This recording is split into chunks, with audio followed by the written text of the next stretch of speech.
Hey guys, welcome back to this channel. In this video, I'll be showing you guys how you can trade items on Grow a Garden. So as you can see in the new update, you can actually trade items now. So you're just going to grab your items and trade it with somebody. You can also trade animals like pets with them. Here I'll show you guys what I mean. So I'm just going to find an item. Then you're just going to get close to a person you want to trade with, select gift. And then they'll have to accept it, and then they can also trade with you. They can give you items and whatnot. But that is it for this video. I hope it was helpful for you guys. That is how you can trade items. You can also trade pets if you don't want to keep any of your pets anymore.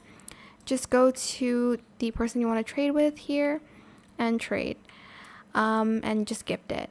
But that is it. I will never trade my chicken zombie, however.